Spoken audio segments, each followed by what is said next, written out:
थाना सजेती महाराजपुर व बिठूर की पुलिस द्वारा दिव्यांग उत्पीड़न के मामले में कार्रवाई न करने के विरोध में पुलिस आयुक्त कार्यालय का घेराव 10 जनवरी को होगा। थानों में नहीं हो रही दिव्यांगजनों की सुनवाई। दिव्यांग धर्मेंद्र परिवार सहित पुलिस आयुक्त कार्यालय के बाहर 4 जनवरी की रात से न्याय के लिए पड़ा रहा। आइए देखिए खास रिपोर्ट। क्या कुछ कहा पीड़ित ने और राष्ट्रीय महासचिव वीरेंद्र कुमार ने, देखिए इस खास रिपोर्ट में। क्या नाम है आपका? धर्मेंद्र कुमार से। धर्मेंद्र जी, यहाँ पे आप कमिश्नर साहब के यहाँ क्यों आए थे? कल मेरा घर गिराने लगे सर, दोपहर में वही 2:45 बजे के लगभग। मैं पत्नी के साथ भोजन कर रहा था, भोजन भी नहीं कर पाया इनके घर गिराने के चक्कर में। और ये बगल के राकेश कुमार, रमेश कुमार, इनकी पत्नियाँ और इनकी माता साथ में मिल करके मेरी लेटरिन, मेरी दीवारें सब गिरा दिया, तहस नहस करके रख दिया, मेरे कमरे की छत भी तोड़ डाली। इसके बाद मैंने पुलिस को फ़ोन किया, दरोगा घर आए, उनके सामने भी टूटना बंद नहीं हुआ। मैंने कहा सर देख लीजिए किस तरह से मेरा घर तोड़ा जा रहा है। तो बोले ऐसा है, आप एक एप्लीकेशन लेकर के थाने आइए तब हम कार्रवाई करेंगे। मैं एप्लीकेशन लेकर थाने गया, बोले ठीक है एप्लीकेशन हमने ले लिया है, अब तुम घर जाओ हम देख लेंगे। तो मैंने कहा ठीक है सर। तो मैं अपनी पत्नी और अपने बच्चे के साथ में घर जा रहा था, तो रास्ते में यही रमेश और राकेश और 1-2 लोग और हैं गांव के, राम प्रकाश हैं, शिवभजन हैं और एक अज्ञात व्यक्ति है, मैं उसे नहीं जानता। ये लोग रास्ते में मुझे बहुत बुरी तरह से हमको मारा, मेरी गर्दन घूम नहीं रही है सर, इतना दर्द हो रहा है मुझे। मेरी पत्नी को रास्ते में मारा, ऑपरेशन अभी हाल में बड़ा सा पेट का करवाया भी है, फिर भी मेरी पत्नी को बड़ी बुरी तरह मार रहे थे लोग। लेकिन वहाँ के राहगीर कुछ 4 पहिया गाड़ी से कुछ लोग निकले, उन्होंने बीच बचाव करवाया, हमको किसी तरह छुड़ाया। फिर उन्होंने कहा कि तुम घर चलो, तुमको रात में ही हम ख़त्म कर देंगे।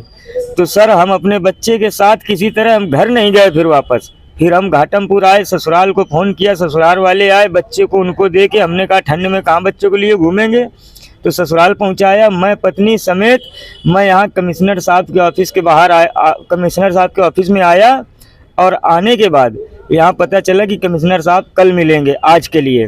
तो सारी रात मैं यहीं पड़ा हूँ, सारी रात से मैं कल 8 बजे का आया हुआ हूँ और अभी तक मैं यहीं पड़ा हूँ जी। यहीं पे मैं यहाँ तो आया था लेकिन कोई मिला नहीं, तो मैं बाहर दीवार के बगल में एडवोकेट की जो टीन पड़ी हैं उनके नीचे हम दोनों पति पत्नी बैठे रहे, सारी रात वहीं गुजारी हमने। आज कमिश्नर साहब के पास गए, कमिश्नर साहब तो नहीं मिले, उनके सहयोगी मिले और भी जो हैं आयुक्त के अधिकारी लोग। क्या आश्वासन? उन्होंने कहा कि थाने को मैंने फ़ोन कर दिया है, आप जाइए, को एसओ साहब देख लेंगे। आप बताइए सर, एसओ साहब के पास मैं जाता हूँ अपनी फरियाद लेकर के, तो एसओ साहब मुझसे सीधे शब्दों में बोलते हैं, खुले शब्दों में कि मादर चोद क्यों उस घर में रह रहा है, क्यों नहीं खाली करके भगता है घर से, चला जा घर से। तो मैं कहता हूँ सर मैं कहाँ जाऊँ। सर प्रधानमंत्री ने लेटरिन बनवाई थी उस घर में, वो घर की लेटरिन सब तोड़ दिया सर। प्रधानमंत्री की लेटरिन थी वो दी हुई, किसी की बनवाई भाई नहीं थी। और मेरी दीवार सब गिरा दिया सर। बताइए, मेरे कमरे की छत गिरा दिया, मेरा सामान भी दबा पड़ा है, मेरी औरत को भी मारा जो है तो अंदर घुस के। क्यों छोड़ बैठे हो? सर जान से मारने के लिए बोल रहे। कल तो हम थाने से जा रहे थे घर, रास्ते में हमको दोनों लोगों को मारा। इसके बाद जब लोगों ने बचाया तो कहने लगे कि ठीक है तुम चलो घर, रात ही में तुमको हम खत्म कर देंगे, तुम आओ। तो तुम आज तुम घर नहीं जा रहे? सर मैं कैसे जाऊं घर, मैं रात ही में फिर यहाँ आ गया, तब से मैं रात भर मैं यहीं पड़ा हूँ कमिश्नर साहब के ऑफिस के बाहर ही। फिर भी मुझसे कहा गया कि थाने जाओ। मैं क्या मुँह लेके थाने जाऊँ जब मुझको गाली गलौज करके भगा दिया जाता है? बताइए। ये जो आज ज्ञापन देने आए थे, क्या मामला है पूरा? ये धर्मेंद्र कुमार जी हैं, ये बरीपाल घाटमपुर के रहने वाले हैं और बड़े लंबे समय से इनका उत्पीड़न हो रहा है।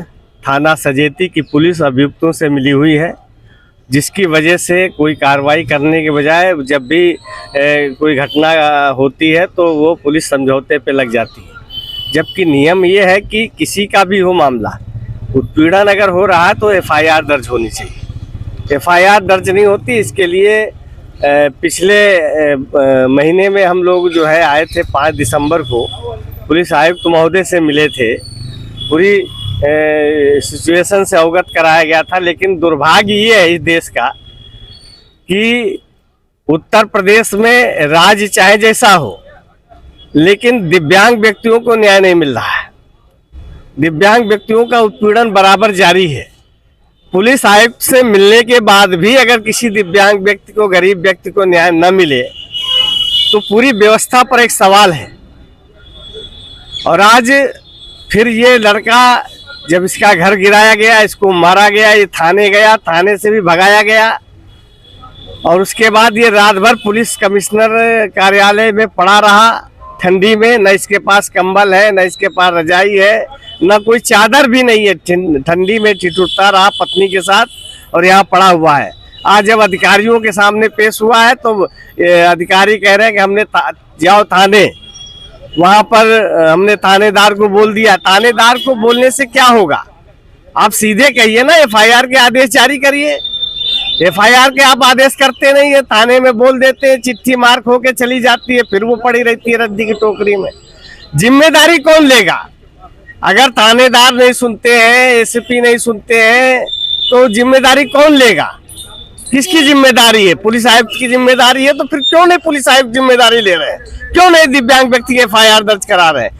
इसके लिए राष्ट्रीय विकलांग पार्टी ने तय किया है कि 2-4 दिन हम देख रहे हैं, नहीं तो पुलिस आयुक्त के कार्यालय के बाहर पूरे कानपुर नगर के दिव्यांग इकट्ठा होकर के और अपनी लड़ाई को लड़ेंगे, दिव्यांग जनों को न्याय दिलाएंगे। तब तक यहाँ से नहीं हटेंगे जब तक एफआईआर दर्ज नहीं होता है, अभियुक्तों के खिलाफ कार्रवाई नहीं हो जाती है। और जो दोषी पुलिसकर्मी है, जो पैसा लेकर के और अभियुक्तों की मदद कर रहे हैं, उनके खिलाफ कार्रवाई नहीं होता, तब तक हम हटेंगे नहीं। ये जो दंपति हैं, क्या ये लोग घर नहीं जा पा रहे हैं? घर नहीं जा पा रहे, कहाँ कैसे जाएंगे? मार दिए जाएंगे। भैया, पुलिस का संरक्षण जिस आदमी को प्राप्त हो वो तो बाहुबली है इस समय, तो मार ही दिया जाएगा।